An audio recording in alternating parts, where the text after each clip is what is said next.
আমরা হচ্ছে যে এসইও পেজ অপটিমাইজেশনের ব্যাকলিংক পার্টে আসি, আর আজকে থেকে আমাদের ব্যাকলিং এর ক্লাস প্রায় শেষ হয়ে যাবে। হ্যাঁ, সো আমরা এর আগে blog comment, directory submission, web 2.0, link building, profile backlink, forum posting, question answer backlink, এরপর হচ্ছে guest posting, broken link building, resource page link building, এরপর হচ্ছে যে আমাদের PDF share backlink, classified ad posting. হ্যাঁ, এই কাজগুলো সম্পূর্ণ আমরা দেখে ফেলছি যে কীভাবে করতে হয়।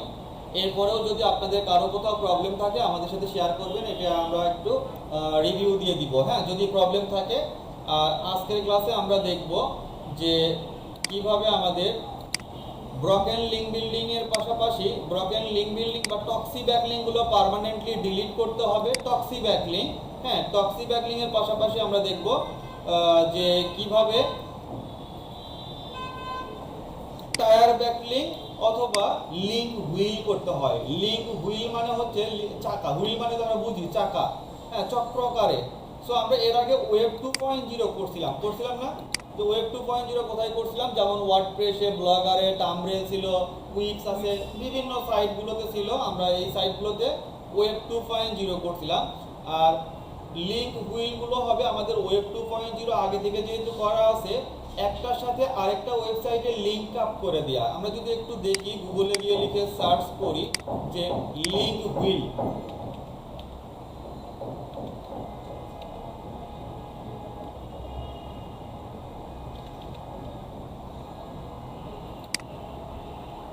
আমরা যদি লিঙ্ক হুইল লিখি, হ্যাঁ, লিঙ্ক হুইল লিখে দেখেন এখান থেকে যদি আমরা একটা ইমেজ দিয়ে দেখানোর চেষ্টা করি যে এখান থেকে যেমন আমাদের কিছু সাইট আছে, যেমন ইওর সাইট হচ্ছে আপনার মেইন সাইট। আর এখান থেকে আপনি ব্লগার, এরপর হচ্ছে ভক্স, ফেসবুক, উইবলি, ওয়ার্ডপ্রেস, স্কুইডো, তার মানে আপনার সাইটের সাথে রিলেটেড বিভিন্ন ওয়েব 2.0 বা ফ্রি ব্লগ ক্রিয়েট করবেন। আর এই ব্লগগুলোর সাথে আপনার সাইটটাকে লিঙ্ক আপ করে দিবেন। অর্থাৎ আমরা ইন্টারনাল লিঙ্ক করব, একটা সাইট থেকে আরেকটা সাইটের সাথে লিঙ্ক আপ করব, যেগুলো আমাদের মেইন ওয়েবসাইটের জন্য একটা ভ্যালু ক্রিয়েট করবে। আর এর জন্য কি হবে? ভ্যালু ক্রিয়েট করলে আমার ওয়েবসাইটে ট্রাফিক আসতে সহায়তা করবে এবং আমার ওয়েবসাইটটা গুগলে র্যাঙ্ক পেতে সহায়তা করবে, তাই না? তো আমরা এখান থেকে প্রথমে যদি দেখি, ধরেন আমাদের ওয়েব 2.0 আমার একটা অ্যাকাউন্ট হচ্ছে যে income point.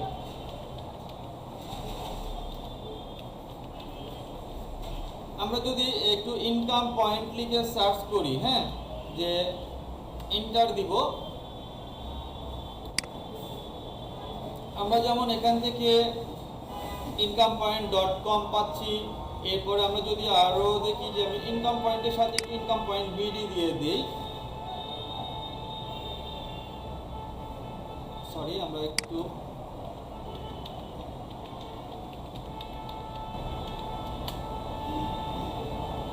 Income point BD লিখলে আমরা এখান থেকে দেখেন যে ইনকাম পয়েন্ট ওয়ার্ডপ্রেস.com, ব্লগার.com, আমরা ব্লগারে যাব। আমরা এখান থেকে যদি যাই ইনকাম পয়েন্ট ওয়ার্ডপ্রেস.com এ যাব।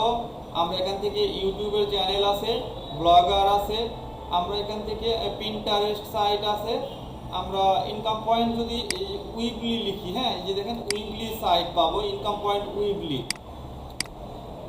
তার মানে এক একটা ভিন্ন ভিন্ন সাইট। এই যে এগুলো আমাদের ফ্রি সাইট না, ব্লগ সাইট বা যেটাকে বলা হয় ওয়েব 2.0।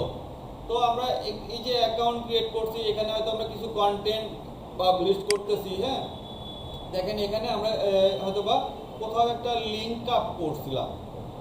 এরপরে এই যে একটা সাইট, যে আমরা এখান থেকে ওয়ার্ডপ্রেসে একটা অ্যাকাউন্ট ক্রিয়েট করছিলাম, ওয়ার্ডপ্রেসে আমরা কোনো কন্টেন্ট পাবলিশ করছি এবং কন্টেন্টের মধ্যে দেখেন কোথাও আমরা অ্যাঙ্কর টেক্সট করছিলাম, যে এখানে কন্টেন্টের মাঝে ওয়ার্ডপ্রেস থেকে আমি রিডাইরেক্ট করে যাতে ব্লগ স্পটে পাঠানো হয়, তাই না? এরপর হয়তো আমি উইবলি অ্যাকাউন্ট ক্রিয়েট করছিলাম, উইবলির মধ্যে দেখেন আবার উইবলি থেকে ওয়ার্ডপ্রেসে যাতে পাঠানো হয়। এই যে আমার মেইন সাইটের সাথে একটা সাইট আরেকটা সাইটের সাথে লিঙ্ক আপ, অর্থাৎ ভিজিটর চক্রাকারে ঘুরতেছে। ঘুরে হয়তো আমাদের এই টার্গেটিং সাইটগুলো থাকতো, আরও কোথাও অ্যাঙ্কর টেক্সট করলে আমার হয়তো incompoint.comটা হইতে পারে মেইন ওয়েবসাইট। এক একটা সাইটের সাথে থেকে আমাদের আরেকটা সাইটের লিঙ্ক আপ করে দেওয়া, এটাকে বলা হয় লিঙ্ক হুইল। খুব কঠিন বিষয় না, কারণ আমরা অলরেডি ওয়েব 2.0 কিভাবে ক্রিয়েট করতে হয় জানি।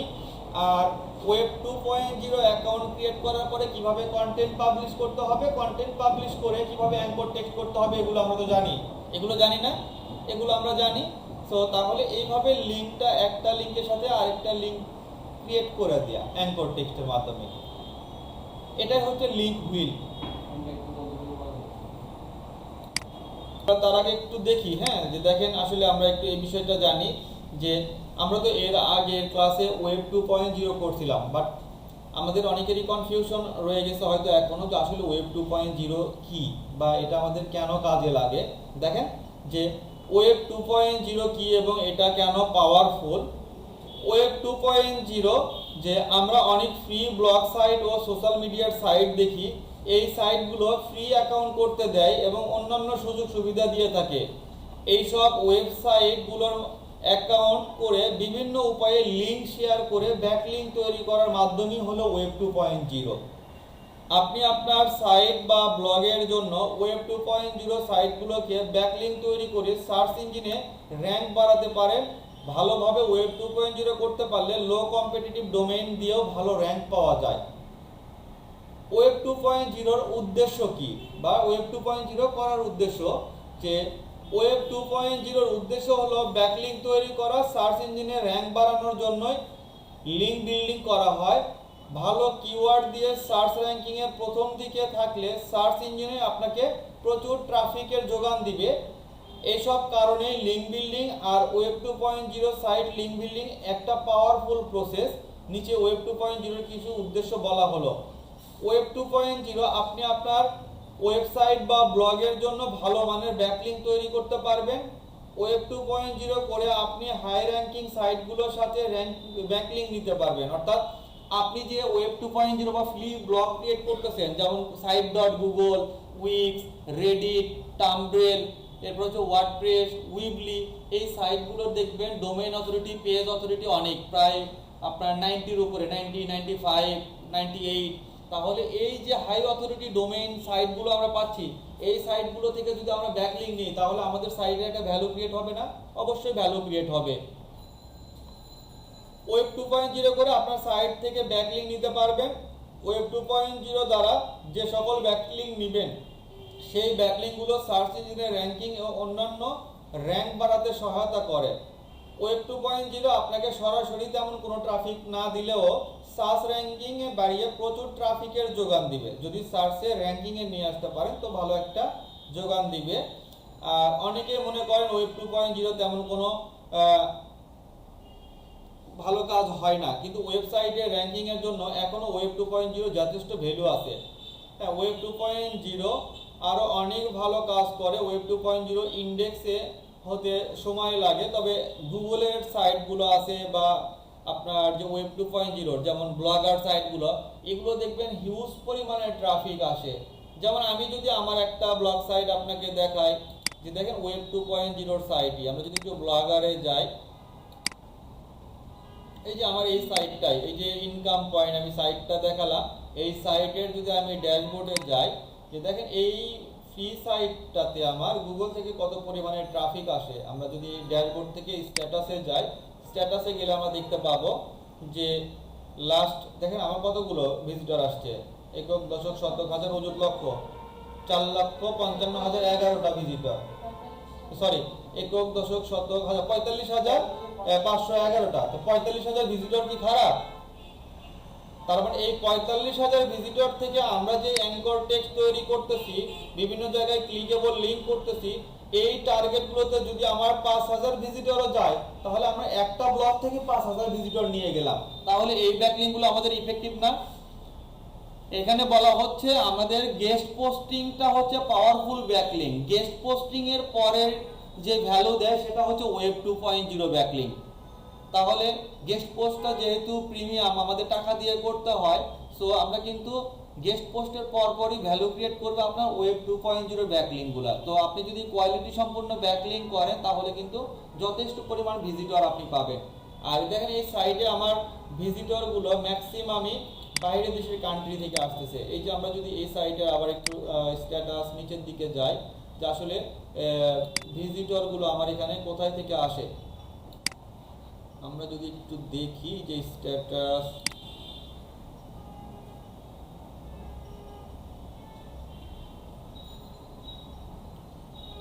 এই যে দেখেন এখান থেকে এই যে যেমন আজকের ভিজিটর, হ্যাঁ, যে ইউনাইটেড স্টেট থেকে আসছে 24 জন, বাংলাদেশ থেকে 14 জন, জার্মানি থেকে 7 জন, এই যে বিভিন্ন দেশ থেকে সাইটগুলো ভিজিট করতেছে।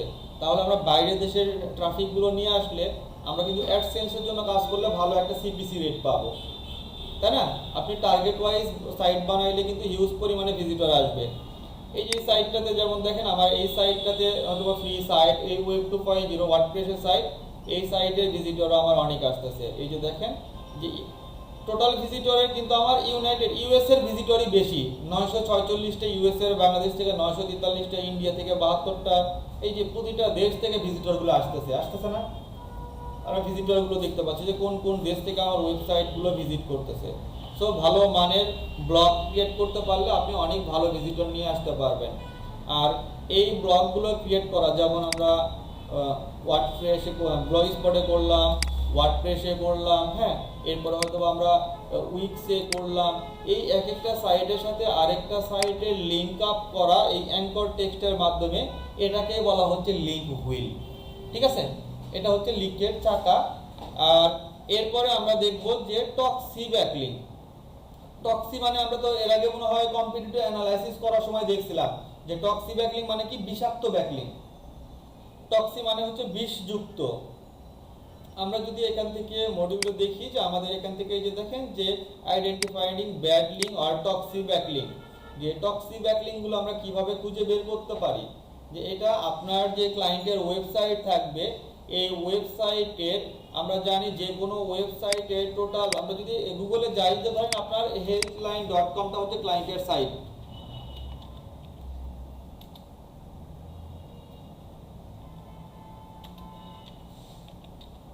এই যে healthline.com, এটা হচ্ছে আপনার ক্লায়েন্টের সাইট।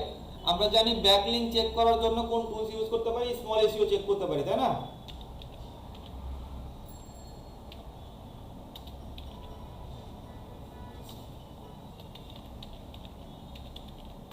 আমরা যদি স্মল এসইও ব্যাকলিং চেকার লিখে সার্চ করি, স্মল এসইওতে গিয়ে এখান থেকে আমরা ব্যাকলিং দেখব। এটা হচ্ছে ধরেন আমার ক্লায়েন্টের সাইট, এই ব্যাকলিং গুলো রিমুভ করতে হয় বা চেক করতে হয় ক্লায়েন্টের সাইটের জন্য। আমরা এখান থেকে ক্লায়েন্টের সাইটটা নিলাম, I am not robot, get backlink. এখানে আসার পর আমরা দেখতে পাচ্ছি এই ওয়েবসাইটের জন্য ডু ফলো ব্যাকলিং কতগুলো আছে, নো ফলো ব্যাকলিং কতগুলো আছে, আমরা সেটা হয়তো পাচ্ছি। বাট এই ডু ফলো এবং নো ফলো, যে আসলে টোটাল ব্যাকলিং এর মধ্যে কতগুলো ব্যাকলিং নষ্ট আছে, এটা তো আমরা বের করতে পারতেছি না বা দেখতে পারতেছিলাম না, তাই না? তো যেগুলো আসলে ব্যাড ব্যাকলিং বা খারাপ ব্যাকলিং আছে, এটা থাকার কারণে কিন্তু ওয়েবসাইটে গুগল যখন এই রোবট যে চেক করে যে তার ওয়েবসাইটের জন্য কতগুলো ব্যাকলিং আছে, এই ব্যাকলিং গুলোর মধ্যে যখন ইরর ব্যাকলিং গুলো পাবে, এই বেশি পরিমাণে ইরর ব্যাকলিং থাকার কারণে ওয়েবসাইটে কিন্তু র্যাঙ্ক হারায়। ঠিক আছে, র্যাঙ্ক হারায়। আর এই ব্যাকলিং গুলো ক্লায়েন্ট কাজ দিয়ে থাকে যে আপনি টক্সি ব্যাকলিং যেগুলো আছে, টক্সি ব্যাকলিং গুলোকে পার্মানেন্টলি ডিলিট করে দিতে হবে। তো এটা আমরা কিভাবে করব? এই টক্সি ব্যাকলিং ডিলিট করার জন্য দুইটা ওয়ে আছে। একটা হচ্ছে আমরা প্রিমিয়াম টুলস দিয়ে করতে পারি, আর তিনটা ওয়ে থাকবে। একটা হচ্ছে প্রিমিয়াম টুলস দিয়ে করতে পারি, দ্বিতীয়ত হচ্ছে যে সাইটে গিয়ে ব্যাকলিং গুলো করে আসছে সেই ব্যাকলিং এর ওনারের সাথে কথা বলে বলে আমরা রিমুভ করতে পারি। থার্ড হচ্ছে গুগলকে রিকোয়েস্ট করে গুগল থেকে পার্মানেন্টলি ডিলিট করে দিতে পারি। তাহলে তিনটা ওয়ে। তো টুলস যেটা আমরা ইউজ করতে পারি টক্সি ব্যাকলিং ডিলিট করার জন্য, আমরা এসিএম রাশ, হ্যাঁ, এসিএম রাশ লিখে যদি সার্চ করেন আপনি এসিএম রাশ অ্যাকাউন্ট পাবেন। আর এসিএম রাশে আপনারা সবাই হচ্ছে যে অ্যাকাউন্ট ক্রিয়েট করে নেবেন, হ্যাঁ, কারণ এসিএম রাশে ফ্রি অ্যাকাউন্ট ক্রিয়েট না করলে আমরা কিন্তু এই ফাংশনগুলো পাবো না। এসিএম রাশে অ্যাকাউন্ট ক্রিয়েট করবে। এসিএম রাশে অ্যাকাউন্ট ক্রিয়েট করার পরে আপনি এখান থেকে ব্যাকলিং রিসার্চে যাবেন। এই যে এখান থেকে নিচের দিকে পাবেন ব্যাকলিং রিসার্চ, কোথায়, এই যে ব্যাকলিং রিসার্চ অথবা এই যে ব্যাকলিং অডিট আছে, ব্যাকলিং অডিটে যাবেন। ব্যাকলিং অডিটে আসার পরে আপনি এখান থেকে অ্যাড এ প্রজেক্ট, এখান থেকে অ্যাড এ নিউ প্রজেক্ট, একটা প্রজেক্ট অ্যাড করার অপশন পাবেন। তবে আপনাকে ফ্রিতে, আপনি যদি এসিএম রাশ ফ্রি চালান এসিএম ব্রাশ ফ্রিতে আপনাকে একটা ওয়েবসাইট অ্যাড করার পারমিশন দিবে, অর্থাৎ একটা ওয়েবসাইটের জন্য টক্সি ব্যাকলিং বের করতে পারবেন। এরপরে আপনার লিমিট শেষ হয়ে যাবে। এরপরে আপনাকে এটা প্রিমিয়াম টুলস নিতে হবে। এই যে যেমন দেখেন আমরা সি প্রাইসিং এ যদি যাই, আমরা এসিএম ব্রাশ টুলের প্রিমিয়াম রিসোর্স দেখতে পারবো বা প্যাকেজিং গুলো কত। যেমন প্রো ভার্সনটা $119, হ্যাঁ গ্রু ভার্সনটা আছে আমাদের $229, তাও আবার এটা মান্থলি। আর বিজনেস প্ল্যান যেটা সেটা হচ্ছে $449। আপনি হচ্ছে যে প্রো ভার্সন যেটা $119 দিয়ে নিলে 5টা প্রজেক্ট অ্যাড করতে পারবেন, এটাতে 15টা, এটাতে 40টা প্রজেক্ট অ্যাড করতে পারবেন এবং কতগুলো কিওয়ার্ড নিয়ে কাজ করতে পারবেন এখানে সব রিপোর্ট দেখাচ্ছে। যাই হোক, আমরা হচ্ছে যে প্রিমিয়ামে যাচ্ছি না, আমরা ফ্রি রিসোর্স দিয়েই দেখি, তাই না?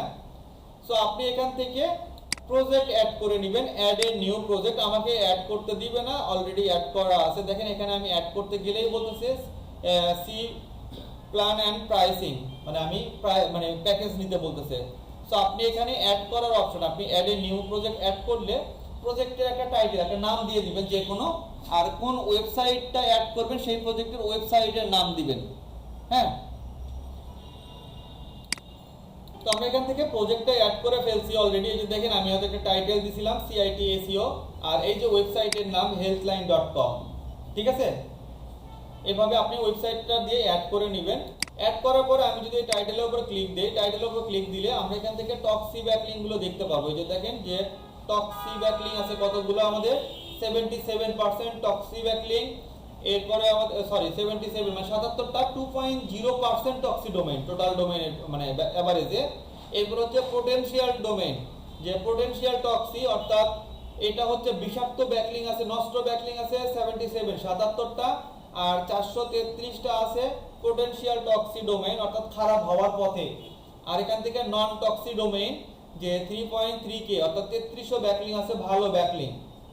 তাহলে আমার কাজ কি ছিল, যে টক্সি ডোমেইনগুলো পার্মানেন্টলি ডিলিট করা, তাই না? এই পার্মানেন্টলি ডিলিট করার জন্য আপনি এখান থেকে এই যে টক্সি ডোমেইনে ক্লিক দেন, এখান থেকে আপনি এভারেজে দেখতে পারবেন যে কোন কোন ব্যাকলিং গুলোর আপনার নষ্ট হয়ে গেছে। এই যে এভারেজ আপনাকে একটা লিস্ট দিছে, এই যে এই সাইটগুলো আপনি ডিরেক্টলি দেখতে পারবেন যে এই সাইটটা কোন ইউআরএল। এই যে দেখেন আপনি যদি ওপেন ইউআরএল এ ক্লিক দেন দেখতে পারবেন যে এই সাইটের জন্য, এই পেজের জন্য হয়তো বা লিঙ্কটা করে আসছিল, দেখেন ইরর হয়েছে, তাই না? ইরর পেজ নাই, মানে এগুলো তো নষ্ট হয়ে গেছে। এই যে 404 ইরর, আবার এইগুলো হচ্ছে যে ইরর। হ্যাঁ, এগুলো প্রবলেম হয়ে গেছে ব্যাকলিংগুলো। এই যে healthline.com ব্যাকলিং সোর্স নিছে কোথায় থেকে, এই যে এই সাইটে গিয়ে সেই ব্যাকলিং নিছে। আমরা যদি কপি ওপেন ইউআরএল এ ক্লিক দেই, এই সাইটে গিয়ে সে ব্যাকলিং নিছিল, এই ব্যাকলিংগুলো নষ্ট হয়ে গেছে। তাহলে আমাকে বা ক্লায়েন্ট আপনাকে কাজ দিবে এই টক্সি ডোমেইনগুলো কিভাবে পার্মানেন্টলি ডিলিট করতে হয়। তো এই ডিলিট করার জন্য মূলত আমরা আসলাম যে আপনি প্রথম অবস্থায় এই যে এসিএম রাশ টুল দিয়ে ডিলিট করতে পারবেন। এই যে দেখেন এখান থেকে লেখা আছে মুভ টু ডিসেবল টুল বা ডিসেবল লিস্ট আছে না, ডিসকভার লিস্ট আছে, এখান থেকে আমরা ক্লিক দিলে রিমুভ করতে পারবো। সেকেন্ড হচ্ছে যে আপনি যদি এই যে ওয়েবসাইটে যে সোর্স লিঙ্ক দেখতে পাচ্ছি, এই সাইটে যেহেতু লিঙ্ক করে আসছে, তার মানে এই সাইটের ওনারকে আপনাকে পার্সোনালি ইমেইল করতে হবে যে healthline.com এর জন্য আপনার ওয়েবসাইট থেকে আমার একটা ব্যাকলিংক নিয়ে আসে, এটা যাতে তার সার্ভার থেকে বা ডেটাবেস থেকে ডিলিট করে দেয়। এতে খুব একটা ভালো কাজে আসে না, কারণ আপনি এই সাইটগুলোতে ব্যাকলিংক নিয়ে আসছেন। হ্যাঁ, এই সাইটগুলোতে ব্যাকলিংক নিয়েছেন, প্রতিটা সাইটের আসলে যদি 1000 আপনার টক্সি ডোমেইন থাকে, 1000 ওয়েবসাইটের সাথে কমিউনিকেশন করে করে রিমুভ করা অনেক সময়ের ব্যাপার। আবার অনেক সাইটগুলো আছে যে তার এমন কি কাজ করে গেছে যে খেয়ে দিয়ে কাজ নাই, আপনি তাকে রিকোয়েস্ট করতেছেন আপনার ব্যাকলিংকগুলো সে বসে বসে রিমুভ করবে, দরকার আছে তার কোনো? তা আপনার ক্ষতি হইলে তার কোনো ক্ষতি নাই তো, এই জন্য অনেকে এটা এগ্রি হয় না। সো চাইলে আপনি কন্ট্যাক্ট করে করে করতে পারেন ম্যানুয়ালি, যদি করে দেয় এটা অবশ্য ভালো। কারণ আমরা যখন গুগল ডিজাবো থেকে অথবা টুলস থেকে আমরা রিমুভ করব, এটা আমাদের সময় নেবে, 1 থেকে 2 মাস রিমুভ করার জন্য সময় নেয়। আর যদি আপনি এই প্রাইভেট সাইটগুলো বা পার্সোনাল সাইটগুলোর সাথে কমিউনিকেশন করতে পারেন, তারা যদি এগ্রি হয় আপনার সাথে, ইনস্ট্যান্টলি তারা চাইলে ডিলিট করে দিতে পারে। এটার জন্য আপনি হচ্ছে যে সাইটটা যখন ওপেন করবেন, সাইট ওপেন করার পরে আগে তার কন্ট্যাক্ট ইনফরমেশন বের করতে হবে, যেটা আমরা গেস্ট পোস্টিং এর সময় করছিলাম বা রিসোর্স ব্যাকলিংক বা ব্রকেন লিংক এর জন্য করছিলাম না। সাইট ভিজিট করার পরে আগে তার কন্ট্যাক্ট ইনফরমেশন বের করবেন, যে কন্ট্যাক্ট ইনফরমেশন বের করার পরে পার্সোনালি তাকে একটা মেইল করবেন যে আপনি healthline.com এর জন্য ব্যাকলিংক করছিলেন, সো এই ব্যাকলিংকগুলো হয়তো বা রিমুভ হয়ে গেছে বা নষ্ট হয়ে গেছে, আপনি চাচ্ছিলেন এইটা হচ্ছে পার্মানেন্টলি ব্যান করে দেওয়ার জন্য বা ডিলিট করার জন্য। এইভাবে এটার সময় লাগে রিমুভ হইতে, গুগলে তো ইন্ডেক্স হয়ে আছে।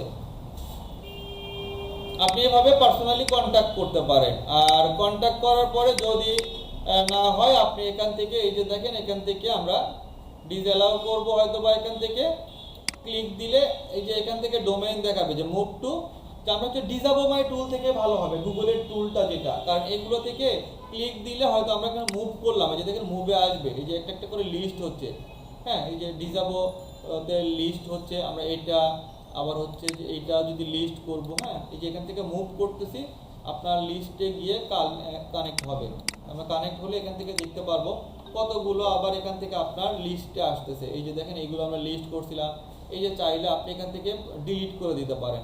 তো ডিলিট করে দিলে কিন্তু আমাদের এখান থেকে টাইম নেয়। সবচেয়ে ভালো হবে আমি হয়তো এই টুলসগুলো থেকে পেইড টুলস দিয়ে হয়তো এই ব্যাকলিংকগুলো রিমুভ করতেছি, তারপরেও আমাদের গুগলের সার্চ ইঞ্জিনে কিন্তু লিঙ্কগুলো ইন্ডেক্স হয়ে আছে, গুগলের কাছে তথ্য আছে। সো সবচাইতে ভালো হবে গুগল টুলস থেকে যদি আমরা পার্মানেন্টলি ডিলিট করে দিতে পারি বা গুগলের সার্ভার থেকে যাতে ডিলিট করে দিতে পারি, তাহলে আমাদের এটা আর ব্যাড ইমপ্রেশন পড়বে না সাইটের জন্য। তো তার জন্য আমরা ইউজ করতে পারি, গুগলে গিয়ে লিখে সার্চ করবেন এই যে ডিজাবো মাই লিঙ্ক, গুগলে গিয়ে লিখে সার্চ করেন ডিজাবো মাই লিঙ্ক।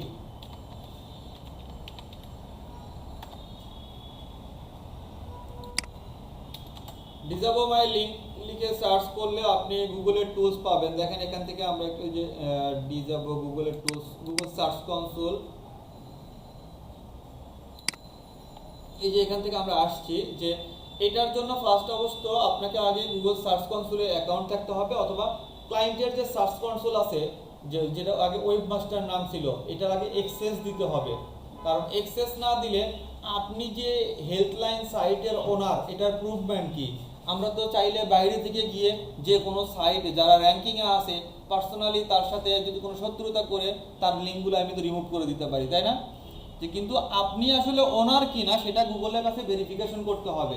যদি আপনি ওনার হয়ে থাকেন তাহলে আপনি এটা ডিলিট করতেই পারেন, তাই না? আপনার প্রবলেম হলে আপনি ডিলিট করতে পারেন। তো এটার জন্য আমরা এখান থেকে ডিজাবো মাই লিঙ্ক এখানে যদি ক্লিক দেই, এই যে গুগল সার্চ কনসোলে আমরা যদি আসি, যে গুগল সার্চ কনসোল, এটা ক্লাস অবশ্য আরো দুইটা ক্লাস পরে আপনাদের আছে। Google search console, Google search কনসোলে আসলে আমরা এখান থেকে সাইটটা অ্যাড করার অপশন পাবো। যে দেখেন আপনার সার্চ কনসোল, আমি আর অ্যাড করা দেখাচ্ছি না কারণ আমি পরবর্তীতে এগুলো অ্যাড করা দেখাবো। এই সার্চ কনসোল হচ্ছে আমার ওয়েবসাইটটাকে গুগলে ইন্ডেক্স করাবো, হ্যাঁ আপনার সাইটের তথ্যগুলো গুগলের সাইট সার্চে জমা রাখবেন। তো একই সাথে আমরা অনেকগুলো ওয়েবসাইট এখানে সার্চ কনসোলে অ্যাড করে দিতে পারবো। আমি যেমন এখানে হয়তো অনেকগুলো সাইট অ্যাড করা আছে, অ্যাড করার ফলে দেখেন আমরা এখান থেকে ডাটাগুলো দেখতে পাচ্ছি, আমার কতগুলো ইন্ডেক্সিং আছে, আমি টোটাল রিপোর্ট দেখতে পাবো এখান থেকে। তো অ্যাড করার পরে আমরা আসলে আসছিলাম ডিজাবো মাই লিঙ্ক থেকে লিঙ্কগুলো ডিলিট করার জন্য। তো আপনি যখনই এই যে সার্চ কনসোলের এভাবে আসবেন যে ডিজাবো লিঙ্ক ইওর সাইট, এখানে আসার পরে আপনি যে সিলেক্ট প্রপার্টিতে ক্লিক দিবেন। সিলেক্ট প্রপার্টি মানে আপনি আপনার যেহেতু একাধিক সাইট অ্যাড করা আছে সার্চ কনসোলে, কোন সাইটের ব্যাকলিংকগুলো রিমুভ করবেন সেটাকে আগে সিলেক্ট করতে হবে। তো আমি চাচ্ছি যে এই সাইটের জন্য আমি ডিলিট করব, এখানে সিলেক্ট করে নেন। সিলেক্ট করার পরে আমরা নেক্সট স্টেপে যাব। আমরা একটু দেখি এটা আসলে লগ ইন হওয়া অবস্থায় আমাদের চলে। সাইটটা যখন সিলেক্ট করব, সাইট সিলেক্ট করার পরে আপনি এখান থেকে এই যে ডাউনলোড লিস্ট, আমি এখান থেকে ক্যান্সেল ডিজাবো করি। হ্যাঁ আমি অলরেডি আগে রিকোয়েস্ট পাঠাইছিলাম, তো এই জন্য হয়তো এভাবে আসতেছে। আমরা একটু ইয়েস ক্যান্সেল, ক্যান্সেল করলে আমরা এখান থেকে লিস্ট আপলোড করার অপশন পাবো। এই যে দেখেন আমরা এখান থেকে আপলোড ডিসেবল লিঙ্ক আছে না, আপলোড করার অপশন দিছে। সো আমরা হচ্ছে যে আমার ড্যাশবোর্ড থেকেও দেখতে পারি কতগুলো ব্যাকলিঙ্ক আমাদের টক্সি হয়ে আছে, অথবা এই যে এসিএম রাশে আসছিলাম, এসিএম রাশে আসার পরে আমরা দেখতেছি এই লিস্টগুলো আমাদের ডিসেবল লিঙ্ক হয়ে আছে। সো আপনি এখান থেকে এটা CSV ফাইল ডাউনলোড করতে পারেন, কিন্তু আমরা ফ্রিতে আসি, এটা টোটালটা ডাউনলোড করতে দিবে না আমাদেরকে, ফ্রি মেথডে আসি। ওকে, না দিলেও আমরা ম্যানুয়ালি সোর্স লিঙ্ক যেটা আছে আপনি এখান থেকে কপি লিঙ্ক করেন। কপি লিঙ্ক করার পরে আপনি হচ্ছে যে একটা এক্সেল শিট নেবেন, সরি টেক্সট ডকুমেন্ট নেবেন। হ্যাঁ, text document, Excel file upload করতে দেয় না। আমরা এখান থেকে ডিজাবো মাই লিঙ্ক, এটা লাইন আকারে আপনি সেভ দিবেন। আপনি আপনার ফাইল থেকে যতগুলো লিঙ্ক পাবেন, এই যে এখান থেকে সোর্স ইউআরএল, কপি লিঙ্ক, এখান থেকে আমরা নেক্সটে গেলাম। এরপরে আবারও আমরা এখান থেকে যতগুলো আছে আপনার আসলে যতগুলো ডিজাবো লিঙ্ক হয়ে আছে এখান থেকে আপনি সিলেক্ট করে নেন। আমরা কপি ইউআরএল, এরপরে হচ্ছে যে যতগুলো পাবে, হ্যাঁ আমরা দেখতে পেলাম যে প্রায় 77টা টক্সি ব্যাকলিঙ্ক ছিল। এই ব্যাকলিঙ্কগুলো আপনি কালেক্ট করেন, আমি আর নিলাম না, এই কয়টাই নিয়ে নিলাম। হ্যাঁ, আর আরেকটা কথা আমি বলি যে এখানে আমরা আসলে যে সাইটের টক্সিগুলো বের করছিলাম এই সাইটটা আমাদের ছিল healthline.com এর জন্য, তাই না? healthline.com না, এটার জন্য। বাট আমরা ডিজাবো মাই লিঙ্ক গুগলে যখন আসছি আমি কিন্তু আমাদের সার্চ কনসোল থেকে সিলেক্ট করছি ইনকাম পয়েন্ট blogspot.com, বাট এই সাইটের জন্য কিন্তু ব্যাকলিঙ্ক না, এই সাইটের জন্য না। আমি আসলে এটা এক্সাম্পল দেওয়ার জন্য যেহেতু করতেছি, কারণ healthline.com যে সাইটটা আছে ওই সাইটের তো সার্চ কনসোলের অ্যাক্সেস আমার কাছে নাই। আমার কাছে কি আছে? আমি চাইলেই তো এটা রিমুভ করতে পারবো না। তো আপনি ধরে নিলাম এই ইনকাম পয়েন্টের ব্যাকলিঙ্কগুলোই হচ্ছে এইটা, ঠিক আছে? এটা জাস্ট এক্সাম্পল। ফাইলটাকে আমি সেভ দিয়ে দিব। সেভ দেওয়ার পরে আপনাকে এখান থেকে বলতেছে যে আপলোড এ টিএক্সটি ফাইল, যে link document disavow this request disavow format, যে যাতে আমাকে গুগল থেকে এটা পার্মানেন্টলি ডিলিট করে দেয় অথবা ফরম্যাট করে, তার জন্য গুগলের কাছে আমরা এটা রিকোয়েস্ট পাঠাবো। আর টিএক্সটি ফরম্যাট হচ্ছে নোটপ্যাড।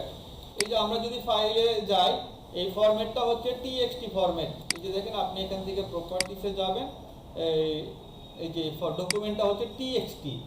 এক্সেল ফাইলে ফরম্যাট দিলে আপলোড নিবে না, হ্যাঁ নোটপ্যাডে নিবে। তো এখানে ডিজাবোতে আসার পরে আমরা এখান থেকে কি করব, আপলোড ডিজাবো লিস্ট। তার মানে আমরা ব্যাকলিংয়ের যেখানে এই লিস্টটা বের করলাম এটাই তো, এটা না? আমরা একটু আবার ওপেন করি, এটাই তো এটা। তো আমরা এখান থেকে ডাবল ক্লিক করব, আপলোডিং হওয়া শুরু হবে। হ্যাঁ, আপলোডিং হওয়া শুরু হবে। শুরু হইলে দেখেন ডিজাবল লিস্ট সাবমিটেড, অটোমেটিক্যালি আমাদের সাবমিট হয়ে গেছে। এটা আসলে ম্যানুয়ালি পার্মানেন্টলি ডিলিট করতে আমাদেরকে সময় নেবে। দেখেন এখান থেকে দেখাচ্ছে যে uploading new text document on June 23 তারিখ, আজকে আমরা সাবমিট করলাম 23 তারিখ দেখাচ্ছে, 9টা 58 বাজে সাবমিট করে ফেলছি। আর এটা হচ্ছে গুগল অটোমেটিকলি ভিজিট করে ম্যানুয়ালি সে ওইটা ডিলিট করে দিবে এই লিঙ্কগুলো চেক করে দেখে আগে। বাট যদি আমি চাই যে না এটা আসলে ভুল করে আমি সাবমিট করছিলাম, এটা আমি আসলে রিমুভ করতে চাচ্ছিলাম না, দেখেন এই যে ক্যান্সেল করার অপশন আছে। আপনি এই ডিজাবো মাই লিঙ্কে আসলে সার্চ কনসোল থেকে দেখতে পাবেন, চাইলে ক্যান্সেল করে দিতে পারেন। আবার দেখতে পারেন ডাউনলোড লিস্টে ক্লিক দিয়ে কোন লিঙ্কগুলো আপনি পাঠাইছিলেন আসলে যদি ভুলে যান। এইভাবে আমরা গুগলকে রিকোয়েস্ট করে ডিলিট করতে পারি। গুগলের রোবট এটা চেক করার পরে গুগলের সার্ভার থেকে অথবা গুগলের সার্চ ইঞ্জিন থেকে ম্যানুয়ালি ডিলিট করে। তবে এর জন্য সময় লাগে 2 থেকে 3 মাস, সাথে সাথে কিন্তু রিমুভ হয় না। 2-3 মাস সময় লাগবে এটা পার্মানেন্টলি ডিলিট করে দেওয়ার জন্য। দেন আপনি যদি আবার এই এসিএম রাশে এসে চেক করেন যে টক্সি ব্যাকলিং, তখন টক্সি ব্যাকলিং এ এসে দেখবেন যে হয়তোবা এভারেজ যে ব্যাকলিংগুলো আছে, যে টক্সি ব্যাকলিংগুলো টোটালগুলো ডিলিট হয়ে গেছে। আর যেগুলো হচ্ছে যে হয়তোবা পোটেনশিয়াল টক্সি, চাইলে এগুলোও ডিলিট করতে পারে। আর নন টক্সি বা যেগুলো আপনার ফ্রেশ ব্যাকলিং আছে এগুলো তো ভালো আছে। অবশ্যই যেগুলো টক্সি ডোমেইন থাকবে এই টক্সি ডোমেইনগুলো ওয়েবসাইটের জন্য ক্ষতিকারক। হ্যাঁ, এই টক্সি ডোমেইনগুলো আপনারা ডিজাবো মাই লিঙ্ক থেকে পার্মানেন্টলি ডিলিট করতে পারেন, অথবা এসিএম রাশ থেকে এই যে এখান থেকে রিমুভ করতে পারেন, লিস্টেড করে এখান থেকে পার্মানেন্টলি ডিলিট করতে পারেন। তবে প্রিমিয়ামটা হইলে ভালো হয়। এই দুইটা ওয়েতে ডিলিট করতে পারবেন।